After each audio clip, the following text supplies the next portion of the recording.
Belen'den şu anda ne kadar su alıyorsun? Demirtaş'ta.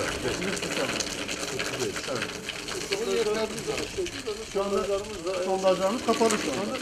Gerek yok yani. Eğer bu altyapıdan her bir sıkıntı çıkmazsa kaçak anlamında Demirtaş tamamen yeterli olacak, sondajlar çalışmayacak diye öngörüyor.